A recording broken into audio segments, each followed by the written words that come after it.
ਬਹੁਤ ਕੁਝ ਪੜ੍ਹਨ ਵਾਲਾ ਪਿਆ ਹੋਇਆ ਹੈ। ਕਈ ਵਾਰੀ ਇਦਾਂ ਹੁੰਦਾ ਵੀ ਚੰਗੀ ਕਿਸਮਤ ਨੂੰ ਅਸੀਂ ਚੰਗੇ ਸਾਹਿਤ ਨਾਲ ਜੁੜ ਜਾਂਦੇ ਹਾਂ। ਲਿਖਣ ਪੜ੍ਹਨ ਤੋਂ ਬਗੈਰ ਤੇ ਲਿਖਣ ਦਾ ਸੋਚਣਾ ਵੀ ਨਹੀਂ ਚਾਹੀਦਾ ਜੀ। ਜੋ ਤੁਸੀਂ ਲਿਖ ਰਹੇ ਹੋ ਤੁਹਾਡੇ ਅੰਦਰ ਜਿਹੜੀ ਵਿਚਾਰਸ਼ੀਲਤਾ ਹੈ ਉਹਨੇ ਤਾਂ ਹੀ ਗੂੜੀ ਹੋਣਾ ਹੈ ਜੇ ਤੁਸੀਂ ਦੁਨੀਆ ਭਰ ਦਾ ਚੰਗਾ ਸਾਹਿਤ ਪੜ੍ਹਦੇ ਹੋ। ਤਾਂ ਜਦੋਂ ਤੁਹਾਡੇ ਕੋਲ ਆਉਂਦੀ ਹੈ ਨਾ ਉਦੋਂ ਤੁਸੀਂ ਕਿੱਥੇ ਹੋ ਇਸ ਗੱਲ ਦਾ ਕੋਈ ਫਰਕ ਨਹੀਂ ਪੈਂਦਾ। ਤੁਸੀਂ ਕਿਸੇ ਬੱਸ ਵਿੱਚ ਬੈਠੇ ਹੋ, ਤੁਸੀਂ ਟ੍ਰੇਨ 'ਚ ਬੈਠੇ ਹੋ, ਤੁਸੀਂ ਪੈਦਲ ਜਾ ਰਹੇ ਹੋ, ਤੁਸੀਂ ਭੀੜ ਵਿੱਚ ਤੁਰੇ ਜਾ ਰਹੇ ਹੋ, ਤੁਸੀਂ ਘਰ ਵਿੱਚ ਬੈਠੇ ਹੋ, ਪਰਿਵਾਰ 'ਚ ਬੈਠੇ ਹੋ, ਉਹਨਾਂ ਗੱਲਾਂ ਦਾ ਕੋਈ ਫਰਕ ਨਹੀਂ ਪੈਂਦਾ। ਕਵਿਤਾ ਤੁਹਾਡੇ ਕੋਲ ਉਦੋਂ ਆ ਜਾਂਦੀ। ਵਾਹ। ਔਰ ਸਿਰਫ ਉਹਨੂੰ ਸਾਂਭਣ ਦੀ ਲੋੜ ਹੁੰਦੀ। ਜੇ ਤੁਸੀਂ ਉਹ ਨਹੀਂ ਸਾਂਭਦੇ ਉਸ ਛੇੜ ਤੇ ਕਹਿੰਦੇ ਚੱਲ ਯਾਰ ਫਿਰ ਬਾਅਦ 'ਚ ਲਿਖ ਲਵਾਂਗੇ, ਬਾਅਦ 'ਚ ਨਹੀਂ ਹੁੰਦੀ, ਬਾਅਦ 'ਚ ਮੁੜ ਜਾਂਦੀ ਹੈ। ਉਹਦੇ ਉਦੋਂ ਹੀ ਹੈ ਜੀ। ਵਾਹ। ਜੇ ਸਾਡੇ ਕੋਲ ਦ੍ਰਿਸ਼ਟੀ ਹੋਊਗੀ, ਸਾਡੇ ਕੋਲ ਅੱਖਾਂ ਹੋਣਗੀਆਂ, ਅੱਖਾਂ ਦਾ ਮਤਲਬ ਦ੍ਰਿਸ਼ਟੀ ਹੋਏਗੀ, ਅਸੀਂ ਚੀਜ਼ਾਂ ਨੂੰ ਵੇਖਣ ਦੀ ਯੋਗਤਾ ਰੱਖਦੇ ਹੋਵਾਂਗੇ ਤੇ ਉਹਨਾਂ ਵਿੱਚ ਬੜਾ ਕੁਝ ਪਿਆ ਹੈ। ਬਾਹਰਲੇ ਵਾਲੇ ਲੋਕ ਜਿਹੜੇ ਜ਼ਿਆਦਾ ਪੜ੍ਹਦੇ ਖਾਸ ਕਰਕੇ ਜਦੋਂ ਕੋਈ ਆਰਟੀਕਲ ਛਪਦਾ, ਮੇਰਾ ਲੇਖ ਛਪਦਾ ਕਿਸੇ ਅਖਬਾਰ ਦੇ ਵਿੱਚ, ਤੇ ਸਾਰੇ ਟੈਲੀਫੋਨ ਉਧਰ ਹੀ ਆਉਂਦੇ ਨੇ। ਉਹ ਬਾਅਦ ਵਿੱਚ ਬਹੁਤ ਸਾਰੇ ਕਵੀ ਬਾਅਦ ਵਿੱਚ ਵਾਰਤਕ ਵਾਲੇ ਪਾਸੇ ਆਏ, ਕਵਿਤਾ ਤੋਂ ਵਾਰਤਕ ਵੱਲ ਆਏ ਔਰ ਉਹਨਾਂ ਨੇ ਕਮਾਲ ਦੀ ਵਾਰਤਕ ਲਿਖੀ। ਉਹਦੇ ਜਿਹੜੀ ਸ਼ੁਰੂਆਤੀ ਤੁਹਾਡੀ ਕਵਿਤਾ ਹੁੰਦੀ, ਜਿਹੜੀ ਪਹਿਲੀ ਕਿਤਾਬ ਦੀ ਮੈਂ ਗੱਲ ਕੀਤੀ, ਉਹ ਬਹੁਤ ਸਾਰੀ ਤੁਹਾਡੇ ਬਚਪਨ ਦੇ ਵਿੱਚ ਜਿਹੜੀ ਤੁਸੀਂ ਤੰਗੀਆਂ ਤੁਰਸ਼ੀਆਂ ਹੰਡਾਈਆਂ, ਜਿਹੜੀ ਗੁਰਬਤ ਦੇ ਵਿੱਚੋਂ ਤੁਸੀਂ ਲੰਘੇ ਹੋ, ਜੀਵਨ ਜੀਵਿਆ, ਜਿਹੜੇ ਮਾਹੌਲ ਦੇ ਵਿੱਚ ਤੁਸੀਂ ਪਲੇ ਵੱਡੇ ਹੋਏ ਹੋ, ਉਹ ਸਾਰਾ ਕੁਝ ਜਿਹੜਾ ਨਾ, ਜਿਹੜੇ ਹੀਣ ਭਾਵ ਤੁਹਾਡੇ ਅੰਦਰ ਬੈਠੇ ਨੇ ਉਹਨਾਂ ਦਿਨਾਂ ਦੇ।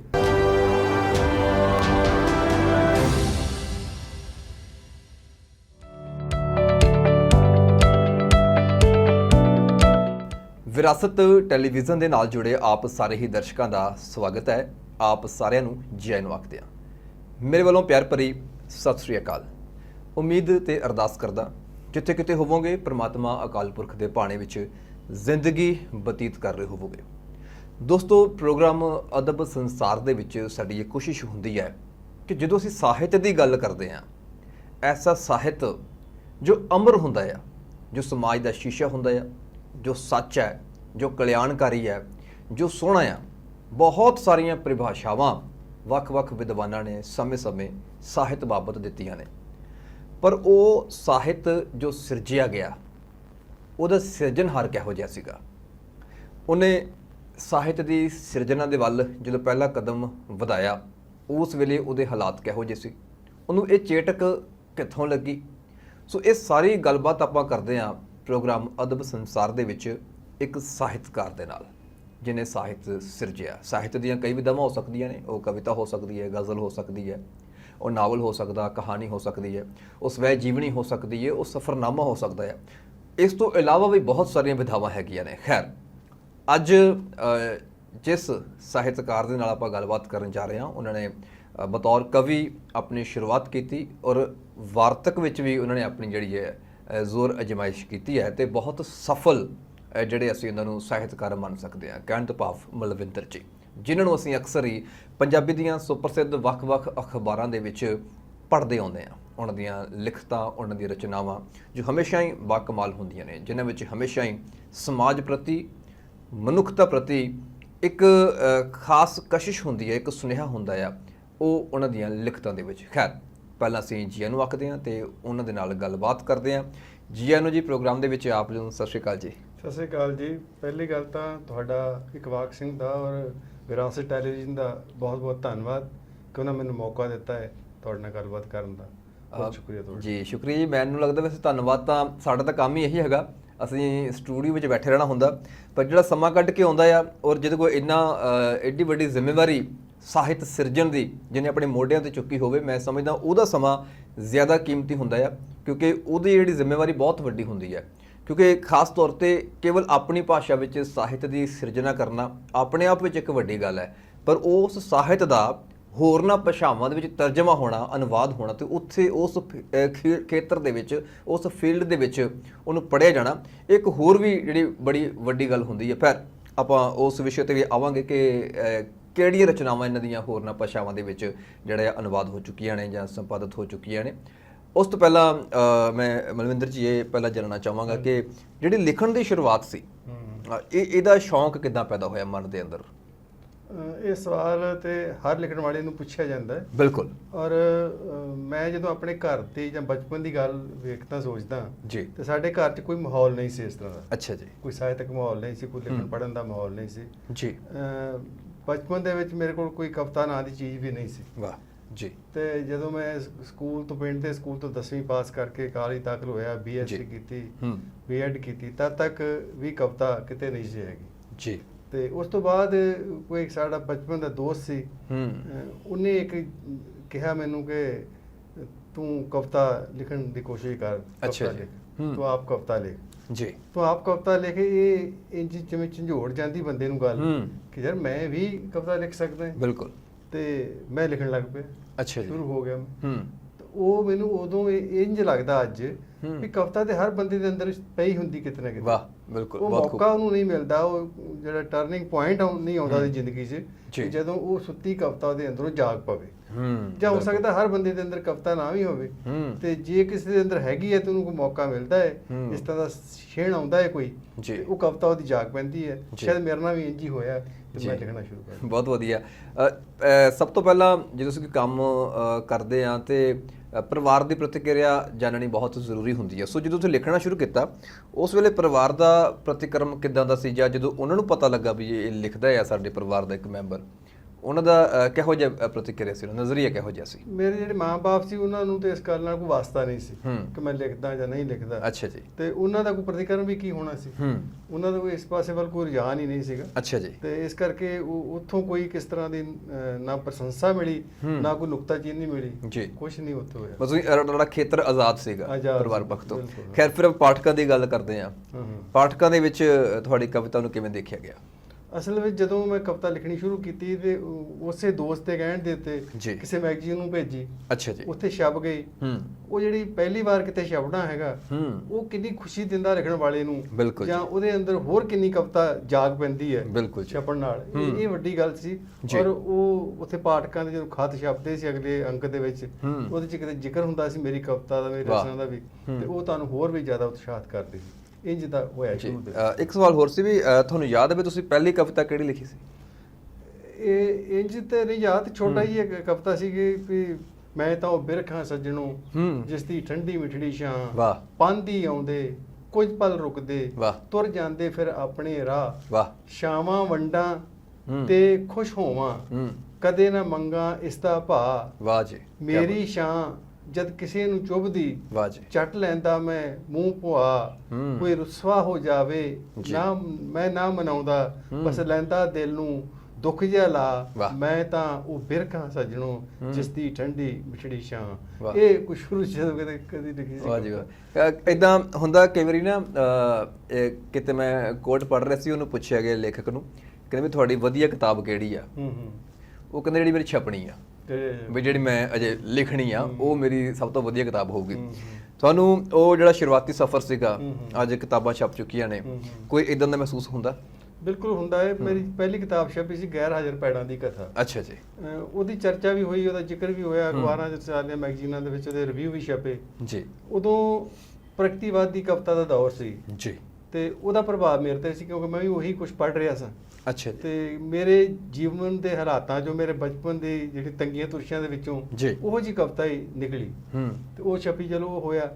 ਉਸ ਤੋਂ ਬਾਅਦ ਦੂਜੀ ਕਿਤਾਬ ਆਈ, ਤੀਜੀ ਆਈ, ਚੌਥੀ ਆਈ ਜੀ, ਤੇ ਹਰ ਵਾਰ ਨਵੀਂ ਕਿਤਾਬ ਛਪਣ ਦੇ ਨਾਲ ਅੰਦਰ ਇਹ ਅਹਿਸਾਸ ਹੋਇਆ ਕਿ ਨਹੀਂ ਯਾਰ ਅਜੇ ਕਵਿਤਾ ਤਾਂ ਦੂਰ ਹੈ ਮੈਥੋਂ ਜੀ, ਅਜੇ ਕਵਿਤਾ ਵਾਲੀ ਗੱਲ ਬੰਦਾ ਸਿੱਖਦਾ ਰਹਿੰਦਾ ਹੈ ਨਾ ਸਾਰੀ ਉਮਰ। ਬਣੀ ਨਹੀਂ। ਬਿਲਕੁਲ ਬਿਲਕੁਲ।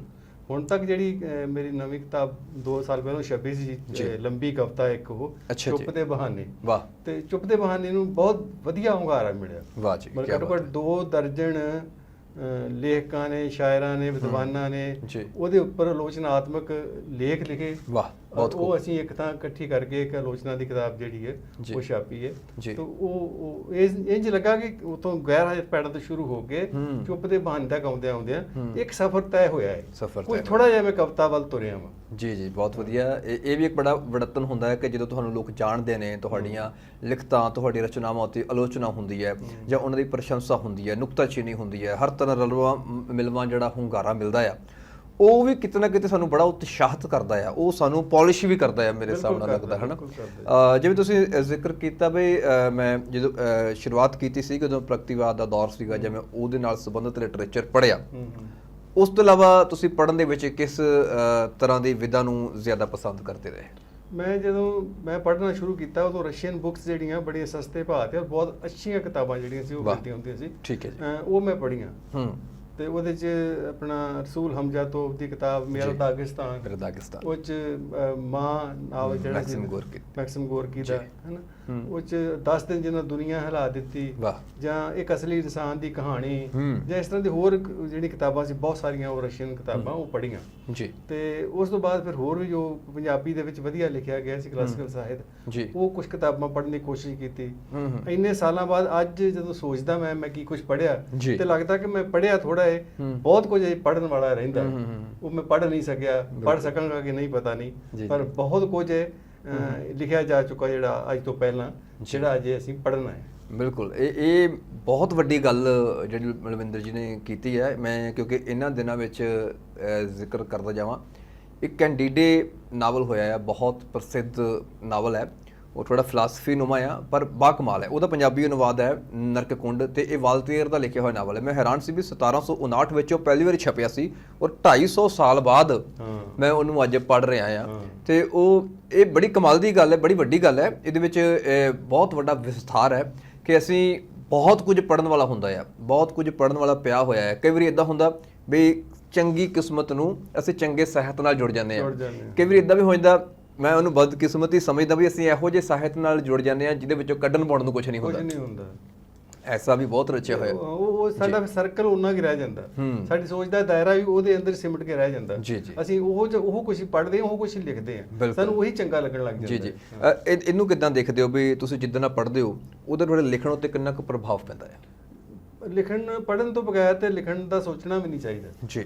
ਜੋ ਤੁਸੀਂ ਲਿਖ ਰਹੇ ਹੋ ਤੁਹਾਡੇ ਅੰਦਰ ਜਿਹੜੀ ਵਿਚਾਰਸ਼ੀਲਤਾ ਹੈ ਉਹਨੇ ਤਾਂ ਹੀ ਗੂੜੀ ਹੋਣਾ ਹੈ ਜੇ ਤੁਸੀਂ ਦੁਨੀਆ ਭਰ ਦਾ ਚੰਗਾ ਸਾਹਿਤ ਪੜ੍ਹਦੇ ਹੋ। ਜੇ ਤੁਸੀਂ ਅੱਜ ਸਮਕਾਲੀ ਲਿਖੀ ਜਾ ਰਹੀ ਕਵਿਤਾ ਪੜ੍ਹਦੇ ਹੋ, ਤੁਹਾਨੂੰ ਪਤਾ ਲੱਗੇ ਕਿ ਅੱਜ ਕਿਹੋ ਜਿਹੀ ਕਵਿਤਾ ਲਿਖੀ ਜਾ ਰਹੀ ਹੈ, ਅੱਜ ਤੋਂ 50 ਸਾਲ ਪਹਿਲਾਂ ਕਿਹੋ ਜਿਹੀ ਕਵਿਤਾ ਲਿਖੀ ਗਈ ਸੀ, ਅੱਜ ਜਿਸ ਕਵਿਤਾ ਦਾ ਜ਼ਿਕਰ ਹੋ ਰਿਹਾ, ਅੱਜ ਜਿਸ ਕਿਤਾਬ ਦਾ ਜ਼ਿਕਰ ਹੋ ਰਿਹਾ 5-6 ਦਹਾਕੇ ਬਾਅਦ, 10 ਦਹਾਕੇ ਬਾਅਦ, ਉਹ ਕਿਹੋ ਜਿਹੀ ਸੀ, ਉਹ ਸਾਰਾ ਕੁਝ ਅਸੀਂ ਪੜਾਂਗੇ ਤੇ ਤਾਂ ਹੀ ਅਸੀਂ ਬਿਹਤਰ ਚੰਗਾ ਲਿਖ ਸਕਾਂਗੇ। ਲਿਖਣ ਨੂੰ ਹਰ ਕੋਈ ਲਿਖੀ ਜਾ ਰਿਹਾ, ਤੜ ਸੋਸ਼ਲ ਮੀਡੀਆ ਜਦੋਂ ਦਾ ਸ਼ੁਰੂ ਹੋਇਆ ਤੇ ਇੰਨੀ ਕਵਿਤਾ ਲਿਖੀ ਜਾ ਰਹੀ ਹੈ, ਇੰਨਾ ਸਾਰਾ ਕੁਝ ਲਿਖਿਆ ਜਾ ਰਿਹਾ ਹੈ, ਉਹ ਅਲੱਗ ਗੱਲਾਂ ਨੇ।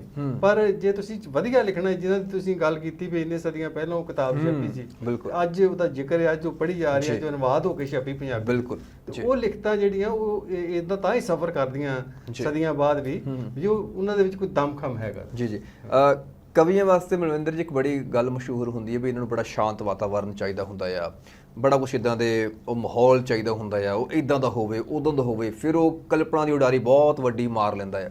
ਇਹ ਕਿੰਨਾ ਕੁ ਸੱਚ ਹੈਗਾ? ਇਹਦੇ 'ਚ ਕੋਈ ਸੱਚਾਈ ਨਹੀਂ ਹੈ। ਕਵਿਤਾ ਜਦੋਂ ਤੁਹਾਡੇ ਕੋਲ ਆਉਂਦੀ ਹੈ ਨਾ, ਉਦੋਂ ਤੁਸੀਂ ਕਿੱਥੇ ਹੋ ਇਸ ਗੱਲ ਨਾਲ ਕੋਈ ਫਰਕ ਨਹੀਂ ਪੈਂਦਾ।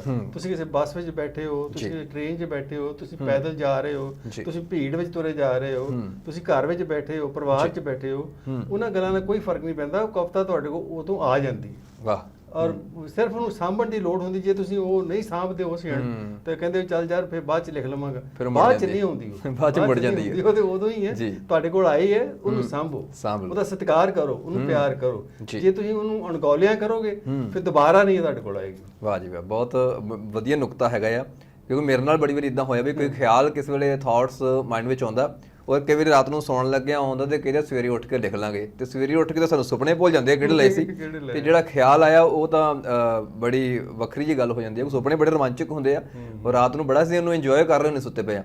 ਸਵੇਰੇ ਉੱਠ ਕੇ ਜਦੋਂ ਕਿਸੇ ਨਾਲ ਸਾਂਝਾ ਕਰਨਾ ਹੁੰਦਾ ਤੇ ਉਦੋਂ ਸਮਝ ਨਹੀਂ ਆਉਂਦੀ ਵੀ ਇਹਨੂੰ ਫੜੀਏ ਕਿੱਥੋਂ ਤੇ ਇਹਦਾ ਸਿਰ ਮੂੰਹ ਕਿਹੜੇ ਪਾਸੇ ਅਸੀਂ ਤੇ ਜਿਹੜਾ ਜੋੜਨ ਦੀ ਜਿਹੜੀ ਹੈ ਇਹਦੀ ਕਰੀਏ। ਬਿਲਕੁਲ, ਤੁਸੀਂ ਜਿਵੇਂ ਕਵਿਤਾ ਦੀ ਆਪਣੀ ਗੱਲਬਾਤ ਚੱਲ ਰਹੀ ਹੈ, ਵੈਸੇ ਮੈਂ ਦਰਸ਼ਕਾਂ ਦੇ ਨਾਲ ਸਾਂਝ ਪਹਿਲਾਂ ਵੀ ਪਾਈ ਸੀ, ਵਾਰਤਕ ਦੇ ਵਿੱਚ ਵੀ ਇਹਨਾਂ ਨੇ ਆਪਣੀ ਕਲਮ ਅਜਮਾਇਸ਼ ਕੀਤੀ ਹੈ, ਉਹਦੇ ਬਾਰੇ ਬਾਅਦ ਵਿੱਚ ਆਪਾਂ ਗੱਲਬਾਤ ਥੋੜੀ ਜਿਹੀ ਜ਼ਰੂਰ ਕਰਾਂਗੇ। ਕਵਿਤਾ ਦੇ ਜਿੱਦਾਂ ਅਸੀਂ ਜਦੋਂ ਕਹਾਣੀ ਨਾਵਲ ਪੜ੍ਹਦੇ ਹਾਂ ਤੇ ਅਕਸਰ ਅਸੀਂ ਕਹਿੰਦੇ ਵੀ ਸਮਾਜ ਵਿੱਚ ਬੀਤੀਆਂ ਘਟਨਾਵਾਂ ਦਾ ਓਟ ਆਸਰਾ ਲੈ ਕੇ ਫਿਰ ਉਹਦੇ 'ਚ ਕੁਝ ਕਲਪਨਾ ਦਾ ਰੰਗ ਚਾੜ੍ਹ ਕੇ ਤੇ ਖੂਬਸੂਰਤੀ ਦੇ ਨਾਲ ਪਾਤਰ ਚਿੱਤਰਨ ਕਰਕੇ ਉਹਨੂੰ ਪੇਸ਼ ਕੀਤਾ ਜਾਂਦਾ ਵਾ, ਜਿਹਨੂੰ ਮਿਰਚ ਮਸਾਲਾ ਪਾ ਕੇ। ਕਵਿਤਾ ਦੇ ਵਿਸ਼ੇ ਇਹ ਫਿਰ ਕਿੱਦਾਂ ਉੜਦੇ ਆ? ਕਵਿਤਾ ਦੇ ਵਿਸ਼ੇ ਜਿਹੜੇ ਆ ਨਾ, ਰਸੂਲ ਹਮਜ਼ਾ ਤੋਬ ਨੇ ਆਪਣੀ ਕਿਤਾਬ ਮੇਰਾ ਦਾਗਿਸਤਾਨ 'ਚ ਲਿਖਿਆ ਹੈ ਕਿ ਇਹ ਨਾ ਕਹੋ ਮੈਨੂੰ ਵਿਸ਼ਾ ਦੇਵੋ। ਵਾਹ। ਇਹ ਕਹੋ ਕਿ ਮੈਨੂੰ ਅੱਖਾਂ ਦੇਵੋ। ਸਾਨੂੰ ਆਪਣਾ ਆਲਾ ਦੁਆਲਾ ਵੇਖਣ ਦੀ ਦ੍ਰਿਸ਼ਟੀ ਸਾਡੇ ਕੋਲ ਹੋਣੀ ਚਾਹੀਦੀ ਹੈ। ਜੇ ਸਾਡੇ ਕੋਲ ਦ੍ਰਿਸ਼ਟੀ ਹੋਊਗੀ, ਸਾਡੇ ਕੋਲ ਅੱਖਾਂ ਹੋਣਗੀਆਂ, ਅੱਖਾਂ ਦਾ ਮਤਲਬ ਦ੍ਰਿਸ਼ਟੀ ਹੋਏਗੀ, ਅਸੀਂ ਚੀਜ਼ਾਂ ਨੂੰ ਵੇਖਣ ਦੀ ਯੋਗਤਾ ਰੱਖਦੇ ਹੋਵਾਂਗੇ ਤੇ ਉਹਨਾਂ ਵਿੱਚ ਬੜਾ ਕੁਝ ਪਿਆ ਹੈ। ਉਹਨਾਂ ਵਿੱਚ ਨਾਵਲ ਵੀ ਹੈ, ਕਹਾਣੀ ਵੀ ਹੈ, ਕਵਿਤਾ ਵੀ ਹੈ, ਨਾਟਕ ਵੀ ਹੈ, ਸਭ ਕੁਝ ਹੀ ਹੈ। ਬਸ ਉਹਨੂੰ ਵੇਖਣ ਦੀ ਸਾਡੇ 'ਚ ਸੂਝ ਸਮਝ ਹੋਣੀ ਚਾਹੀਦੀ ਹੈ। ਤੇ ਵਿਸ਼ੇ ਇੰਝ ਹੀ ਆਉਂਦੇ ਆ। ਜਿਹੜੀ ਸ਼ੁਰੂਆਤੀ ਤੁਹਾਡੀ ਕਵਿਤਾ ਹੁੰਦੀ ਹੈ, ਜਿਹੜੀ ਪਹਿਲੀ ਕਿਤਾਬ ਦੀ ਮੈਂ ਗੱਲ ਕੀਤੀ, ਉਹ ਬਹੁਤ ਸਾਰੀ ਤੁਹਾਡੇ ਬਚਪਨ ਦੇ ਵਿੱਚ ਜਿਹੜੀ ਤੁਸੀਂ ਤੰਗੀਆਂ ਤੁਰਸ਼ੀਆਂ ਹੰਡਾਈਆਂ, ਜਿਹੜੀ ਗੁਰਬਤ ਦੇ ਵਿੱਚੋਂ ਤੁਸੀਂ ਲੰਘੇ ਹੋ, ਜੀਵਨ ਜੀਵਿਆ, ਜਿਹੜੇ ਮਾਹੌਲ ਦੇ ਵਿੱਚ ਤੁਸੀਂ ਪਲੇ ਵੱਡੇ ਹੋਏ ਹੋ, ਉਹ ਸਾਰਾ ਕੁਝ ਜਿਹੜਾ ਨਾ, ਜਿਹੜੇ ਹੀਣ ਭਾਵ ਤੁਹਾਡੇ ਅੰਦਰ ਬੈਠੇ ਨੇ ਉਹਨਾਂ ਦਿਨਾਂ ਦੇ, ਉਹ ਸਾਰੇ ਕਵਿਤਾ 'ਚ ਆ ਜਾਂਦੇ। ਵਾਹ। ਉਹ ਤੁਹਾਡੀ ਜੀਵਨੀ ਵੀ ਹੋ ਸਕਦੀ, ਕਹਿ ਲਓ। ਜੇ ਸ਼ੁਰੂ ਦੇ ਵਿੱਚ ਤੁਹਾਨੂੰ ਕੋਈ ਚੰਗਾ ਲੱਗਾ ਸੀਗਾ ਤੇ ਉਹ ਤੁਹਾਡੇ ਅੰਦਰ ਸੀ ਕਿਤੇ ਬੈਠਾ, ਉਹ ਵੀ ਬਾਹਰ ਆ ਜਾਂਦਾ। ਇਹ ਗੱਲਾਂ ਆਉਂਦੀਆਂ ਉਦੋਂ ਬਾਹਰ, ਉਹ ਵਿਸ਼ੇ ਬਣਦੇ।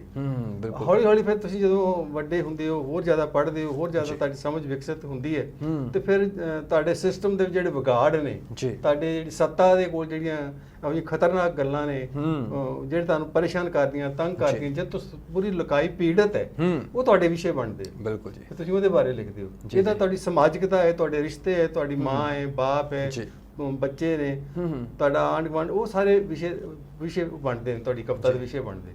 ਇਸ ਤਰ੍ਹਾਂ ਜਿਹੜੇ ਵਿਸ਼ੇ ਉਹ ਗਾਂ ਦੀ ਗਾਂ ਤੁਰੇ ਰਹਿੰਦੇ ਆ।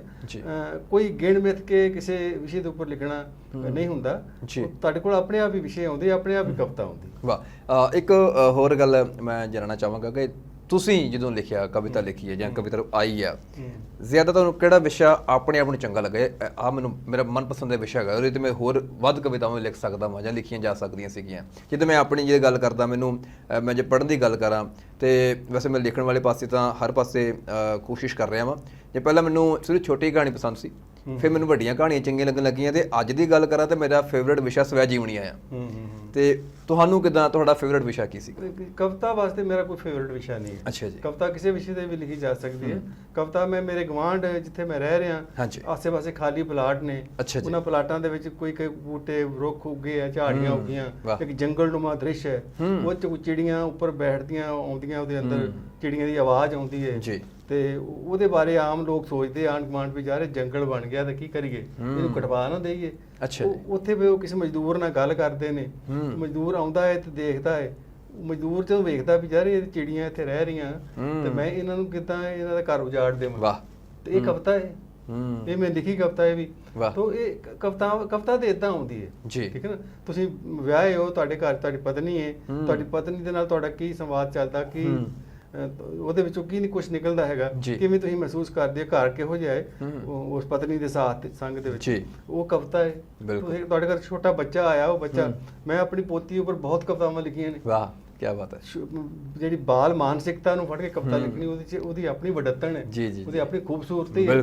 ਤੁਹਾਡੀ ਛੋਟੀ ਜਿਹੀ ਬੇਟੀ ਮੈਂ ਦੇਖੀ ਹੈ, ਉਹ ਤੁਸੀਂ ਉਹਦੇ ਨਾਲ ਖੇਡਦੇ ਹੋ, ਗੱਲਾਂ ਕਰਦੇ ਹੋ, ਹਾਲਾਂਕਿ ਉਹ ਜਵਾਬ ਨਹੀਂ ਦਿੰਦੀ, ਪਰ ਉਹ ਜਵਾਬ ਦਿੰਦੀ ਵੀ ਹੈ। ਉਹਦੇ ਕੋਲ ਇੱਕ ਆਪਣੀ ਭਾਸ਼ਾ ਹੈ ਜਿਹੜੀ ਸਾਡੇ ਕੋਲ ਨਹੀਂ ਹੈਗੀ, ਉਹਦੇ ਕੋਲ ਆਪਣੀ ਭਾਸ਼ਾ ਹੈ। ਉਹ ਸਾਰਾ ਕੁਝ ਕਵਿਤਾ ਹੈ। ਇਸ ਕਰਕੇ ਕੋਈ ਵਿਸ਼ਾ ਵੀ ਮੈਂ ਇਹਦੇ ਬਾਰੇ ਲਿਖ ਸਕਦਾ ਵਧੀਆ, ਇਹ ਨਹੀਂ ਹੁੰਦਾ। ਅੱਛਾ ਜੀ। ਕਵਿਤਾ ਕਿਸੇ ਵਿਸ਼ੇ ਦੇ ਬਾਰੇ ਵੀ ਤੁਹਾਡੇ ਕੋਲ ਆ ਸਕਦੀ ਹੈ। ਵਾਹ, ਬਿਲਕੁਲ ਬੜਾ ਖੂਬਸੂਰਤ ਗੱਲ ਕੀਤੀ ਹੈ।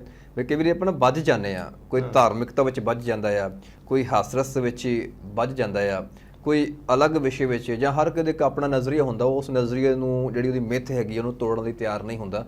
ਪਰ ਮੈਨੂੰ ਲੱਗਦਾ ਵੀ ਜਿਸ ਤਰ੍ਹਾਂ ਬਲਵਿੰਦਰ ਜੀ ਨੇ ਗੱਲ ਕੀਤੀ ਹੈ ਵੀ ਹਰ ਵਿਸ਼ੇ ਉੱਤੇ ਸਾਨੂੰ ਖੁੱਲ੍ਹ ਕੇ, ਬਾਦਲੀਲ, ਨਿਰਧੜਕ ਹੋ ਕੇ ਤੇ ਨਿਰਡਰਤਾ ਦੇ ਨਾਲ, ਚਾਹੇ ਉਹ ਬਚਪਨ ਦੀ ਗੱਲ ਹੈ, ਜਾਂ ਜਿਵੇਂ ਸੱਤਾ ਦਾ ਜ਼ਿਕਰ ਕੀਤਾ ਹੈ, ਸੱਤਾ ਦੀਆਂ ਕਮਜ਼ੋਰੀਆਂ ਹੈਗੀਆਂ, ਤੁਹਾਡੀ ਕਲਮ ਜਿਹੜੀ ਹੈ ਉਹ ਖੂਬਸੂਰਤੀ ਦੇ ਨਾਲ ਹੀ ਉਹ ਹਰ ਇੱਕ ਜਿਹੜਾ ਬਿਆਨ ਹੈ ਉਹਨੂੰ ਜਿਹੜਾ ਉਹ ਕਰਨਾ ਚਾਹੀਦਾ ਹੈ, ਉਹਦਾ ਫਰਜ਼ ਹੋਣਾ ਚਾਹੀਦਾ ਹੈ ਕਲਮ ਦਾ, ਕਿ ਉਹਦਾ ਬਿਆਨ ਜਿਹੜਾ ਆ ਉਹ ਬੜਾ ਸਾਫ਼ ਸੁਥਰਾ ਤੇ ਸਪਸ਼ਟ ਰੂਪ ਵਿੱਚ ਹੋਵੇ।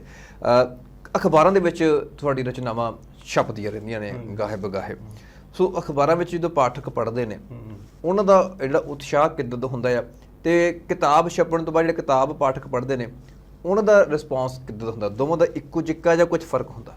ਜਿਹੜੇ ਤੇ ਅਖਬਾਰਾਂ ਦੇ ਵਿੱਚ ਕੁਝ ਜਦੋਂ ਛਪਦੀ ਹੈ ਨਾ ਕਵਿਤਾ ਛਪਦੀ ਹੈ, ਤੇ ਟੈਲੀਫੋਨ ਆਉਂਦੇ ਕੁਝ ਦੋਸਤਾਂ ਦੇ ਜੀ, ਜ਼ਿਆਦਾ ਟੈਲੀਫੋਨ ਜਿਹੜੇ ਆ ਇੱਥੇ ਬੈਠੇ ਅੰਮ੍ਰਿਤਸਰ 'ਚ ਬੈਠੇ, ਮੈਨੂੰ ਕਹਿਣਾ ਪੈ ਰਿਹਾ, ਮਾਲਵੇ 'ਚੋਂ ਆਉਂਦੇ। ਵਾਹ, ਮਾਲਵੇ ਵਾਲੇ ਲੋਕ ਜਿਹੜੇ ਉਹ ਜ਼ਿਆਦਾ ਪੜ੍ਹਦੇ ਆ। ਖਾਸ ਕਰਕੇ ਜਦੋਂ ਕੋਈ ਆਰਟੀਕਲ ਛਪਦਾ, ਮੇਰਾ ਲੇਖ ਛਪਦਾ ਕਿਸੇ ਅਖਬਾਰ ਦੇ ਵਿੱਚ, ਤੇ ਸਾਰੇ ਟੈਲੀਫੋਨ ਉਧਰੋਂ ਹੀ ਆਉਂਦੇ ਨੇ, ਮਾਲਵੇ ਵੱਲੋਂ ਆਉਂਦੇ ਨੇ। ਉਧਰੋਂ ਬਹੁਤ ਲੋਕ ਟੈਲੀਫੋਨ ਕਰਦੇ ਆ ਔਰ ਗੱਲਾਂ ਵੀ ਕਰਦੇ, ਲੰਬੀਆਂ ਚੌੜੀਆਂ, ਪਸੰਦ ਵੀ ਕਰਦੇ ਆ ਸਾਰਾ ਕੁਝ। ਤੇ ਇਸ ਤਰ੍ਹਾਂ ਹੀ ਕਵਿਤਾ ਦੇ ਬਾਰੇ ਵੀ ਹੈਗਾ ਜੀ। ਤੋ ਇਹ ਪਾਠਕਾਂ ਦਾ ਹੁੰਗਾਰਾ ਬਹੁਤ ਵੱਡਾ ਨਹੀਂ ਹੁੰਦਾ, ਜਿਵੇਂ ਅੱਜ ਕੱਲ ਸੋਸ਼ਲ ਮੀਡੀਆ ਤੇ ਅਸੀਂ ਵੇਖਦੇ ਆ ਕਿ 400 ਲਾਈਕ ਹੋ ਗਏ, ਲਾਈਕ ਹੋ ਗਏ, 500 ਟਿੱਪਣੀਆਂ ਹੋ ਗਈਆਂ, ਇੰਜ ਦਾ ਨਹੀਂ ਹੈ ਹੈਨਾ। ਪਰ ਜਿੰਨਾ ਵੀ ਹੁੰਦਾ ਹੈ ਬਹੁਤ ਹੁੰਦਾ ਜੀ। ਇੱਕ ਲੇਖਕ ਲਈ, ਇੱਕ ਕਵੀ ਲਈ ਉਹ ਬਹੁਤ ਹੁੰਦਾ ਉਹਨਾਂ ਹੀ। ਤੁਹਾਨੂੰ 4 ਟੈਲੀਫੋਨ ਵੀ ਆ ਜਾਣ ਜੇ ਜੀ, ਤੇ ਕਿਤੇ ਦੂਰ ਦਰਾਡੇ ਤੋਂ ਤੁਹਾਡੇ ਅਣਜਾਣ ਲੋਕਾਂ ਵੱਲੋਂ ਜਿਹੜੇ ਤੁਹਾਨੂੰ ਜਾਣਦੇ ਨਹੀਂ, ਮਿਲੇ ਨਹੀਂ ਕਦੀ, ਉਹ ਤੁਹਾਨੂੰ ਤੁਹਾਡੀ ਰਚਨਾ ਕਰਕੇ ਤੁਹਾਡੇ ਤੱਕ ਪਹੁੰਚ ਕਰਦੇ ਆ, ਤੁਹਾਨੂੰ ਗੱਲ ਕਰਦੇ ਤੁਹਾਡੇ ਨਾਲ, ਤੇ ਬਹੁਤ ਹੁੰਦਾ ਇਹਨੇ। ਫਿਰ ਉਹਦੀ ਜਿਵੇਂ ਤੁਸੀਂ ਜ਼ਿਕਰ, ਉਹਦੀ ਖੂਬਸੂਰਤੀ ਜ਼ਿਆਦਾ ਆ, ਭਾਵੇਂ ਉਹ 4 ਲੋਕ ਕੋਈ ਫੋਨ ਕਰਨ ਤੇ ਉਹ 400 ਕਮੈਂਟਾਂ ਨਾਲੋਂ ਜ਼ਿਆਦਾ ਲੱਗਦਾ ਮੈਨੂੰ ਪ੍ਰਤੀਕਿਰਿਆ ਨਾਲੋਂ, ਕਿਉਂਕਿ ਉੱਥੇ ਕੀ ਹੈ ਵੀ ਕਈ ਵਾਰ ਹੁੰਦਾ ਯਾਰ ਹੁਣ ਇਹ ਜੇ ਮੈਂ ਇਹਨੂੰ ਕਮੈਂਟ ਵਾਹ ਨਾ ਕੀਤੀ, ਇਹਨੇ ਮੈਂ ਕੱਲ ਨੂੰ ਮੇਰੇ ਰਚਨਾ ਥੱਲੇ ਵਾਹ ਨਹੀਂ ਕਰਨੀ। ਆਪਾਂ ਸਾਰੇ ਜਾਣਦੇ ਕਿ ਸੋਸ਼ਲ ਮੀਡੀਆ ਦੇ ਉੱਤੇ ਜਿਹੜੇ ਲਾਈਕ ਹੁੰਦੇ ਨੇ ਉਹ ਬਿਨਾਂ ਰਚਨਾ ਨੂੰ ਪੜ੍ਹਿਆ ਕੀਤੇ ਜਾਂਦੇ ਆ। ਬਿਲਕੁਲ ਬਿਲਕੁਲ। ਉਹਨਾਂ 400 ਤੋਂ 399 ਜਿਹੜੇ ਬਿਨਾਂ ਪੜ੍ਹੇ ਹੀ ਹੁੰਦੇ ਆ, ਉਹ ਇੱਕ ਦੋ ਨੇ ਪੜ੍ਹੇ ਹੋਣਗੇ, ਅਲੱਗ ਪੜ੍ਹ ਕੇ ਕੀਤੇ ਹੋਣਗੇ। ਬਿਲਕੁਲ ਬਿਲਕੁਲ, ਬਹੁਤ ਵਧੀਆ। ਔਰ ਜਿਵੇਂ ਕਵਿਤਾ ਤੋਂ ਸ਼ੁਰੂ ਹੋਏ, ਕਵਿਤਾ ਲਿਖਦੇ ਗਏ, ਕਵਿਤਾ ਦੀਆਂ ਕਿਤਾਬਾਂ ਛਪੀਆਂ, ਤੇ ਉਹ ਵਾਰਤਕ ਵੱਲ ਆਉਣ ਦਾ ਰੁਝਾਨ ਜਿਹੜਾ ਆ ਉਹ ਕਿੱਦਾਂ ਮਨ ਅੰਦਰ ਖਿਆਲ ਕਿੱਦਾਂ ਪੈਦਾ, ਫੁਰਨਾ ਕਿੱਦਾਂ ਆ? ਉਹ ਇੱਕ ਤਾਂ ਜਦੋਂ ਮੈਂ ਵਾਰਤਕ ਲਿਖਣੀ ਸ਼ੁਰੂ ਕੀਤੀ ਨਾ ਜੀ, ਤੇ ਕੁਝ ਇੱਥੇ ਅਖਬਾਰਾਂ ਦੇ ਵਿੱਚ ਛਪੇ ਆਰਟੀਕਲ, ਅੱਛਾ ਜੀ, ਪਸੰਦ ਕੀਤੇ ਗਏ, ਟੈਲੀਫੋਨ ਜਿਵੇਂ ਦੱਸਿਆ ਹੈ, ਹਾਂਜੀ, ਤੇ ਉਹਦੇ ਨਾਲ ਹੀ ਹੌਸਲਾ ਬਣਿਆ। ਇੱਕ ਮੈਂ ਦੇਖਿਆ ਕਿ ਜਿੰਨੇ ਕਵੀ ਨੇ ਜੀ, ਉਹ ਬਾਅਦ ਵਿੱਚ ਬਹੁਤ ਸਾਰੇ ਕਵੀ ਬਾਅਦ ਵਿੱਚ ਵਾਰਤਕ ਵਾਲੇ ਪਾਸੇ ਆਏ, ਕਵਿਤਾ ਤੋਂ ਵਾਰਤਕ ਵੱਲ ਆਏ, ਔਰ ਉਹਨਾਂ ਨੇ ਕਮਾਲ ਦੀ ਵਾਰਤਕ ਲਿਖੀ। ਵਾਹ। ਫਿਰ ਮੈਨੂੰ ਲੱਗਾ ਕਿ ਮੈਂ ਵੀ ਜੋ ਲਿਖ ਰਿਹਾ, ਮੇਰੇ ਕੋਲ ਇੱਕ ਭਾਸ਼ਾ ਹੈ ਜਿਹੜੀ ਕਵਿਤਾ ਵਾਲੀ ਭਾਸ਼ਾ ਹੈ। ਵਾਹ। ਜਿਸ ਭਾਸ਼ਾ 'ਚ ਮੈਂ ਕਵਿਤਾ ਲਿਖਦਾ ਉਹ ਭਾਸ਼ਾ ਮੇਰੀ ਇੱਧਰ ਵੀ ਆ ਰਹੀ ਹੈ, ਵਾਰਤਕ ਵਿੱਚ ਵੀ ਆ ਰਹੀ ਹੈ। ਵਾਹ। ਜਦੋਂ ਤੁਹਾਡੀ ਵਾਰਤਕ ਵਿੱਚ ਉਹ ਭਾਸ਼ਾ ਆਉਂਦੀ ਹੈ ਕਵਿਤਾ, ਤੇ ਉਹ ਵਾਰਤਕ ਵਧੇਰੇ ਸੋਹਣੀ, ਵਧੇਰੇ ਖੂਬਸੂਰਤ, ਵਧੇਰੇ ਪ੍ਰਭਾਵਸ਼ਾਲੀ ਹੋ ਜਾਂਦੀ ਹੈ। ਸ਼ਾਇਦ ਮੇਰੇ ਵੀ ਉਹ ਲਿਖਤਾਂ ਨਾਲ ਇੰਝ ਹੋਇਆ ਤੇ ਮੈਨੂੰ ਆਪਣੇ ਆਪ ਨੂੰ ਲੱਗਣ ਲੱਗ ਗਿਆ ਕਿ ਮੈਂ ਠੀਕ ਚੰਗਾ ਲਿਖ ਸਕਦਾ, ਤੇ ਮੈਂ ਫਿਰ ਆਰਟੀਕਲ ਲਿਖੇ। ਫਿਰ ਕੈਨੇਡਾ ਜਾਣ ਦਾ ਮੌਕਾ ਮਿਲਿਆ। ਅੱਛਾ ਜੀ। ਤੇ ਉੱਥੇ ਜਿਹੜੇ ਪ੍ਰਵਾਸ ਹੰਢਾਰੇ ਲੋਕ ਨੇ, ਬਹੁਤ ਸਾਰੇ ਵਿਦਿਆਰਥੀ ਵੀਜ਼ੇ ਜਿਹੜੇ ਉਧਰ ਗਏ ਬੱਚੇ ਜੀ, ਉਹਨਾਂ ਦੀਆਂ ਸਮੱਸਿਆਵਾਂ ਜਾਣੀਆਂ, ਉਹਨਾਂ ਨਾਲ ਗੱਲਾਂ ਬਾਤਾਂ ਕੀਤੀਆਂ।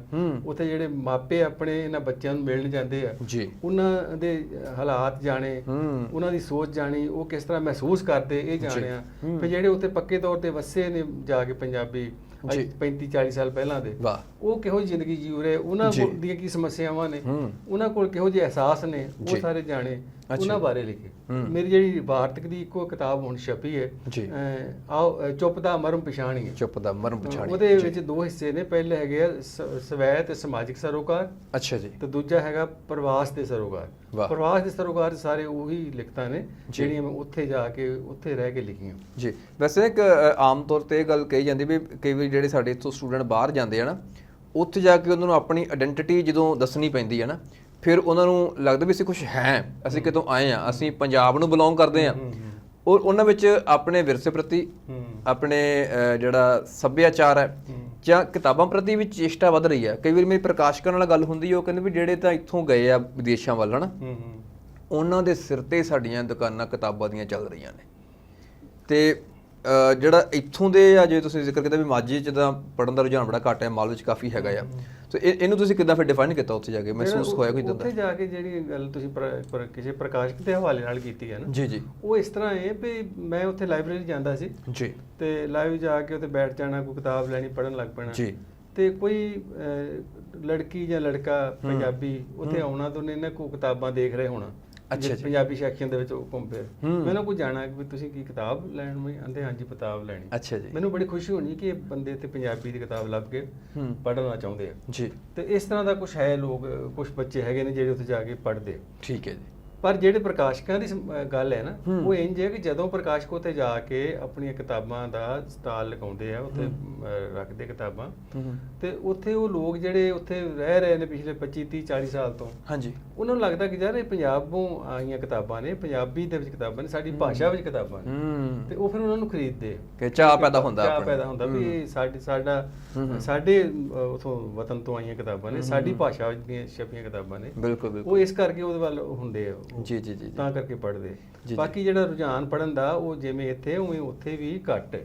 ਅੱਛਾ ਜੀ। ਉੱਥੇ ਵੀ ਘੱਟ ਹੈ, ਉੱਥੇ ਵੀ, ਕਿਉਂਕਿ ਜਦੋਂ ਦੇ ਅਸੀਂ ਮੋਬਾਈਲ ਨਾਲ ਜੁੜ ਗਏ ਆ, ਕੰਪਿਊਟਰ ਨਾਲ ਜੁੜ ਗਏ ਆ, ਲੈਪਟਾਪ ਨਾਲ ਜੁੜ ਗਏ ਆ, ਸਾਡੇ ਕੋਲ ਪੜ੍ਹਨ ਦਾ ਨਹੀਂ ਰਿਹਾ ਨਹੀਂ ਰਹੇ।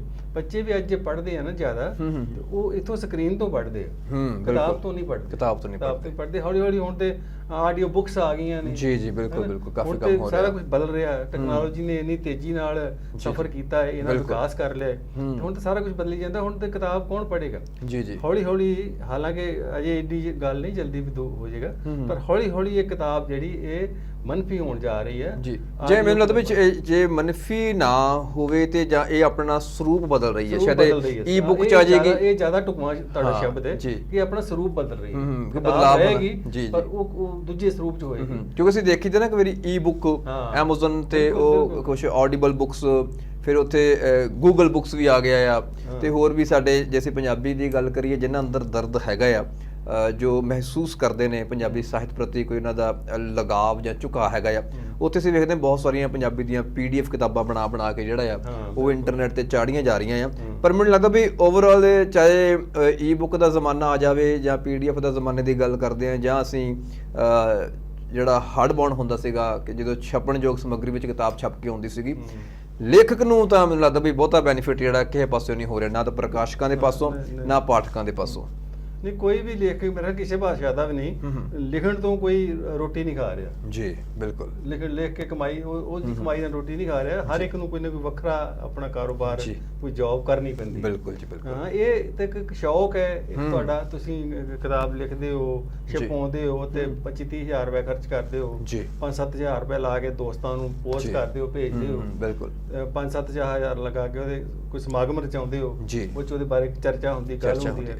ਇਹ ਸਾਰਾ ਅਸੀਂ ਆਪਣੇ ਲਈ ਕਰ ਰਹੇ ਹਾਂ। ਬਿਲਕੁਲ, ਅਸੀਂ ਆਪਣੇ ਲਈ ਕਰ ਰਹੇ ਹਾਂ। ਹਾਲਾਂਕਿ ਜੇ ਅਸੀਂ ਇੱਕ ਮਜ਼ਦੂਰ ਲਈ ਕਵਿਤਾ ਲਿਖ ਰਹੇ ਹਾਂ, ਇੱਕ ਗਰੀਬ ਲਈ ਕਵਿਤਾ ਲਿਖ ਰਹੇ ਹਾਂ, ਇੱਕ ਪੀੜਤ ਇਨਸਾਨ ਲਈ, ਪੀੜਤ ਔਰਤ ਲਈ, ਪੀੜਤ ਧਿਰ ਲਈ ਕਵਿਤਾ ਲਿਖ ਰਹੇ ਹਾਂ, ਤੇ ਉਹ ਵੀ ਉਹਨਾਂ ਤੱਕ ਨਹੀਂ ਪਹੁੰਚਦੀ, ਉਹ ਵੀ ਉਹਨਾਂ ਤੱਕ ਨਹੀਂ ਪਹੁੰਚਦੀ। ਉਹ ਵੀ ਅਸੀਂ ਲਿਖ ਰਹੇ, ਸਾਨੂੰ ਤਸੱਲੀ, ਸਾਡੇ ਮਨ ਨੂੰ ਹੁੰਦਾ ਕਿ ਯਾਰ ਮੈਂ ਉਹਦੀ ਗੱਲ ਕੀਤੀ ਹੈ, ਮੈਂ ਉਹਦੀ ਗੱਲ ਕੀਤੀ ਹੈ। ਜੇ ਕਿਸਾਨਾਂ ਦੇ ਨਾਲ ਕੋਈ ਕਿਸਾਨ ਸੰਘਰਸ਼ ਚੱਲਿਆ ਸੀ, ਅਸੀਂ ਬਹੁਤ ਸਾਰੀਆਂ ਕਵਿਤਾਵਾਂ ਲਿਖੀਆਂ ਕਿਸਾਨਾਂ ਵਾਸਤੇ। ਜੇ ਕਰੋਨਾ ਕਾਲ ਆਇਆ ਤੇ ਲੋਕਾਂ ਨੇ ਧੜ ਕਵਿਤਾਵਾਂ ਲਿਖੀਆਂ, ਕਿਤਾਬਾਂ ਵੀ ਛਪੀਆਂ। ਉਹ ਸਾਰਾ ਕੁਝ, ਬਹੁਤਾ ਕੁਝ ਜਿਹੜਾ ਸਾਡੇ ਤੱਕ ਸੀਮਤ ਰਹਿ ਜਾਂਦਾ। ਜਿਸ ਧਿਰ ਦੀ ਗੱਲ ਅਸੀਂ ਕਰ ਰਹੇ ਹੋਏ ਉੱਥੇ ਬਹੁਤ ਥੋੜੀ ਮਾਤਰਾ 'ਚ ਪਹੁੰਚਦਾ। ਜੀ ਬਿਲਕੁਲ, ਇਹ ਮੈਂ ਸਮਝਦਾ ਵੀ ਸ਼ਾਇਦ ਪੰਜਾਬੀ ਸਾਹਿਤ ਦੀ ਗੱਲ ਨਹੀਂ, ਵੈਸੇ ਵੀ ਇਹ ਸਾਹਿਤ ਜਗਤ ਦੀ ਗੱਲ ਵੀ ਕਰੀਏ, ਕਿਸੇ ਭਾਸ਼ਾ ਦਾ ਵੀ ਹੋਵੇ ਤੇ ਉਹਦਾ ਇੱਕ ਵੱਡਾ ਦੁਖਾਂਤ ਹੈਗਾ ਆ। ਤੇ ਪਰ ਇਹ ਆ ਕਿ ਜੇ ਜਿਵੇਂ ਮੈਂ ਇੱਕ ਜ਼ਿਕਰ ਕੀਤਾ ਸੀ ਵਿੱਚ ਵੀ 250 ਸਾਲ ਬਾਅਦ ਕਿਤਾਬ ਪੜ੍ਹੀ ਜਾ ਰਹੀ ਆ, ਸੋ ਸਾਹਿਤ ਇੱਕ ਲੰਮੇਰਾ ਸਮਾਂ ਜਿਹੜਾ ਆ ਉਹ ਤੈਅ ਕਰਦਾ ਆ। ਨਾ ਲਿਖਣ ਵਾਲੇ ਨੇ ਰਹਿਣਾ ਆ, ਨਾ ਪ੍ਰਕਾਸ਼ਨਾ ਕਰਨ ਵਾਲੇ ਨੇ ਰਹਿਣਾ ਆ, ਪਰ ਤੁਹਾਡਾ ਦਿੱਤਾ ਹੋਇਆ ਡਾਕੂਮੈਂਟ ਹਮੇਸ਼ਾ ਕਈ 100 ਸਾਲ ਤੱਕ ਕਾਇਮ ਰਹਿਣਾ ਆ। ਜਿਹੜੀ ਤੁਹਾਡੀ ਕਲਾਸਿਕਲ ਰਚਨਾ ਹੈ ਨਾ, ਉਹਦੀ ਗੱਲ ਹੋਣੀ ਆ। ਉਹ ਤੁਹਾਨੂੰ ਕਿਸੇ ਤੇ ਕਿੰਤੂ ਪਰੰਤੂ ਕਰਨ ਦੀ ਲੋੜ ਨਹੀਂ, ਮੇਰੇ ਨਾਲ ਵਿਤਕਰਾ ਹੋ ਰਿਹਾ, ਮੈਨੂੰ ਅਣਗੌਲਿਆਂ ਕੀਤਾ ਜਾ ਰਿਹਾ, ਇੰਜ ਦੀ ਕੋਈ ਗੱਲ ਨਹੀਂ ਹੁੰਦੀ। ਜਿਹੜੀ ਚੰਗੀ ਰਚਨਾ ਉਹ ਅੱਜ ਨਹੀਂ, 10 ਸਾਲ ਬਾਅਦ, 20 ਬਾਅਦ, 50 ਬਾਅਦ ਉਹਦੀ ਗੱਲ ਹੋਏਗੀ। ਬਿਲਕੁਲ, ਕਿਤੇ ਕਿਤੇ ਕਿਸੇ ਚੰਗੇ ਬੰਦੇ ਦੇ ਹੱਥ ਆ ਜਾਏਗੀ, ਉਹ ਪੜ੍ਹੇਗਾ, ਉਹ ਲੋਕਾਂ ਨੂੰ ਦੱਸੇਗਾ, ਉਹ ਪੜ੍ਹੀ ਜਾਏਗੀ। ਜੀ ਬਿਲਕੁਲ, ਸਮਾਂ ਸਮਾਪਤੀ ਵੱਲ ਜਾ ਰਿਹਾ ਹੈ। ਮੈਂ ਇਹ ਜਾਣਨਾ ਚਾਹਾਂਗਾ ਵੀ ਅੱਗੇ ਤੁਸੀਂ ਹੁਣ ਪਾਠਕਾਂ ਨੂੰ ਕੀ ਦੇ ਰਹੇ ਆ, ਵਾਰਤਕ ਜਾਂ ਕਵਿਤਾ? ਹੁਣ ਵਾਰਤਕ ਦੀ ਕਿਤਾਬ ਮੇਰੀ ਹੁਣੇ ਆਈ ਨੇ, ਜਿਹੜੀ ਮੈਂ ਗੱਲ ਕੀਤੀ, ਚੁੱਪ ਦਾ ਮਰਮ ਪਛਾਣੀ ਹੈ ਜੀ। ਤੇ ਇਸ ਤੋਂ ਬਾਅਦ ਅਗਲੇ ਸਾਲ ਮੈਂ ਕਵਿਤਾ ਦੀ ਕਿਤਾਬ ਜਿਹੜੀ ਉਹ ਪਾਵਾਂਗਾ ਜੀ। ਬਿਲਕੁਲ, ਸਾਡੀ ਇਸ ਸਮੁੱਚੀ ਟੀਮ ਵੱਲੋਂ ਅਰਦਾਸ ਕਰਦੇ ਹਾਂ ਕਿ ਤੁਹਾਡੀ ਕਲਮ ਇਸੇ ਤਰ੍ਹਾਂ ਨਿਰੰਤਰਤਾ ਦੇ ਨਾਲ ਚੱਲਦੀ ਰਹੇ, ਔਰ ਇਸ ਤਰ੍ਹਾਂ ਪੰਜਾਬੀ ਸਾਹਿਤ ਜਗਤ ਵਿੱਚ ਜਿਹੜੀਆਂ ਤੁਹਾਡੀਆਂ ਕਿਤਾਬਾਂ ਹਮੇਸ਼ਾ ਉਹਨਾਂ ਨੂੰ ਜੀ ਆਇਆਂ ਨੂੰ ਆਖਿਆ ਜਾਵੇ, ਤੇ ਉਹਦੀਆਂ ਰਚਨਾਵਾਂ ਜਿਹੜਾ ਤੁਹਾਡਾ ਇੱਕ ਤੌਖਲਾ ਸੀਗਾ ਕਿ ਉਹਨਾਂ ਲੋਕਾਂ ਤੱਕ ਨਹੀਂ ਪਹੁੰਚਦੀਆਂ ਜਿਨ੍ਹਾਂ ਵਾਸਤੇ ਲਿਖੀਆਂ ਜਾਂਦੀਆਂ। ਅਸੀਂ ਅਰਦਾਸ ਕਰਦੇ ਹਾਂ ਕਿ ਉਹ ਤੁਹਾਡੀ ਇਸ ਕਿਰਤ ਨੂੰ ਪਹਿਚਾਨਣ ਦੀ ਕੋਸ਼ਿਸ਼ ਕਰਨ, ਸਮਝਣ ਦੀ ਕੋਸ਼ਿਸ਼ ਕਰਨ, ਤੇ ਉਹਨਾਂ ਲੋਕਾਂ ਤੱਕ ਇਹ ਰਚਨਾਵਾਂ ਪਹੁੰਚਣ। ਤੇ ਪਹੁੰਚਾਉਣ ਦਾ ਫਰਜ਼ ਉਹ ਮੈਂ ਸਮਝਦਾ ਵੀ ਲੇਖਕ ਦਾ ਨਹੀਂ ਹੁੰਦਾ, ਉਹ ਪਾਠਕਾਂ ਦਾ ਹੁੰਦਾ ਆ। ਅਸੀਂ ਸਮਾਜ ਵਿੱਚ ਵਿਚਰਦੇ ਹਾਂ, ਤੁਹਾਡੇ ਕੋਲ ਕਿਹੜਾ ਮੋਬਾਈਲ ਫੋਨ ਹੈ, ਮੇਰੇ ਕੋਲ ਕਿਹੜਾ ਮੋਬਾਈਲ ਫੋਨ ਹੈ, ਤੁਹਾਡੇ ਘਰ ਕਿਹੜਾ AC ਲੱਗਾ ਆ, ਮੇਰੇ ਕਮਰੇ 'ਚ ਕਿਹੜਾ AC ਲੱਗਾ ਆ, ਤੁਹਾਡੇ ਕੋਲ ਕਿਹੜੀ LCD ਆ, ਉਹ ਹਰ ਚੀਜ਼ ਸ਼ੇਅਰ ਕਰਦੇ ਆ ਕਿ ਮੈਂ ਆਹ ਲਈ ਆ, ਤੂੰ ਆਹ ਕਿਉਂ ਨਹੀਂ ਲਈ, ਜਾਂ ਤੂੰ ਆਹ ਲਈ, ਮੈਂ ਆਹ ਲਈ ਆ। ਸਾਹਿਤ ਦੀ ਜਿੱਦਣ ਅਸੀਂ ਪੜ੍ਹਨ ਤੋਂ ਬਾਅਦ ਇਸ ਤਰ੍ਹਾਂ ਦੂਜੇ ਨਾਲ ਸ਼ੇਅਰ ਕਰਨ ਲੱਗ ਪਏ, ਭਾਵੇਂ ਉਹ ਚੰਗਾ ਹੈ ਭਾਵੇਂ ਮਾੜਾ ਹੈ। ਜੇ ਮਾੜਾ ਤਾਂ ਵੀ ਸ਼ੇਅਰ ਕਰੋ, ਯਾਰ ਉਹ ਕਿਤਾਬ ਐਵੇਂ ਸੀ, ਉਹ ਬੜੀ ਇੰਨੀ ਵਧੀਆ ਨਹੀਂ ਸੀ। ਜੇ ਵਧੀਆ ਆ ਉਹਨੂੰ ਹੋਰ ਗੱਜ ਵੱਜ ਕੇ ਸ਼ੇਅਰ ਕਰੋ। ਸਾਹਿਤ ਇੱਦਾਂ ਹੀ ਜਿਹੜਾ ਆ ਹੌਲੀ ਹੌਲੀ ਜ਼ਰੂਰ ਹੈ ਕਿ ਉਹਨਾਂ ਲੋਕਾਂ ਤੱਕ ਪਹੁੰਚੇਗਾ ਜਿਨ੍ਹਾਂ ਵਾਸਤੇ ਇਸ ਸਾਹਿਤ ਦੀ ਸਿਰਜਣਾ ਕੀਤੀ ਜਾ ਰਹੀ ਹੈ। ਜੀ ਬਹੁਤ ਬਹੁਤ ਧੰਨਵਾਦ, ਬਹੁਤ ਚੰਗਾ ਲੱਗਾ ਗੱਲਬਾਤ ਕਰਕੇ, ਸ਼ੁਕਰੀਆ, ਸਤਿ ਸ਼੍ਰੀ ਅਕਾਲ ਜੀ। ਸਤਿ ਸ਼੍ਰੀ ਅਕਾਲ ਜੀ। ਸੋ ਇਹ ਸਨ ਮਲਵਿੰਦਰ ਜੀ, ਜਿਨ੍ਹਾਂ ਨੇ ਆਪਣੀ ਕਲਮ ਦੇ ਰਾਹੀਂ ਕਵਿਤਾਵਾਂ ਨੂੰ ਜਨਮ ਦਿੱਤਾ, ਉਹਦੇ ਨਾਲ ਦੀ ਨਾਲ ਵਾਰਤਕ ਦੇ ਵਿੱਚ ਵੀ ਅਹਿਮ ਭੂਮਿਕਾ ਨਿਭਾਉਂਦੇ ਹੋਏ ਜਿਹੜੀਆਂ ਨੇ ਕਿਤਾਬਾਂ ਇਹਨਾਂ ਦੀਆਂ ਛਪ ਚੁੱਕੀਆਂ ਨੇ, ਔਰ ਇੱਕ ਜ਼ਿਕਰ ਇਹਨਾਂ ਦਾ ਮੈਂ ਕੀਤਾ ਸੀ ਵੀ ਹਿੰਦੀ ਭਾਸ਼ਾ ਦੇ ਵਿੱਚ ਵੀ ਇਹਨਾਂ ਦੀਆਂ ਕਿਤਾਬਾਂ ਜਿਹੜੀਆਂ ਨੇ ਉਹ ਅਨੁਵਾਦ ਹੋ ਚੁੱਕੀਆਂ ਨੇ। ਇਹ ਵੀ ਇੱਕ ਲੇਖਕ ਦੀ ਬੜੀ ਵੱਡੀ ਪ੍ਰਾਪਤੀ ਹੁੰਦੀ ਹੈ ਕਿ ਦੂਸਰੀਆਂ ਭਾਸ਼ਾਵਾਂ ਵਾਲੇ ਵੀ ਉਹ ਇਸ ਲੇਖਕ ਦੀ ਲਿਖਤ, ਉਹਦੀ ਸਿਰਜਣਾ ਨੂੰ ਪਸੰਦ ਕਰਦੇ ਨੇ, ਸਜਦਾ ਕਰਦੇ ਨੇ। ਇਹ ਆਪਣੇ ਆਪ ਦੇ ਵਿੱਚ ਇੱਕ ਬਹੁਤ ਵੱਡੀ ਪ੍ਰਾਪਤੀ ਹੁੰਦੀ ਹੈ। ਸੋ ਉਮੀਦ ਕਰਦਾ ਹਾਂ ਪ੍ਰੋਗਰਾਮ ਅਦਬ ਸੰਸਾਰ ਦਾ ਅੱਜ ਦਾ ਇਹ ਐਪੀਸੋਡ ਆਪ ਜੀ ਨੂੰ ਪਸੰਦ ਆਇਆ ਹੋਵੇਗਾ। ਸੋ ਮਿਲਦੇ ਹਾਂ ਅਗਲੇ ਹਫਤੇ ਅਗਲੇ ਐਪੀਸੋਡ ਵਿੱਚ ਇੱਕ ਹੋਰ ਸ਼ਖਸੀਅਤ ਦੇ ਨਾਲ। ਤਦ ਤੱਕ ਲਈ ਮੈਨੂੰ ਦਿਓ ਇਜਾਜ਼ਤ। ਸਤਿ ਸ੍ਰੀ ਅਕਾਲ।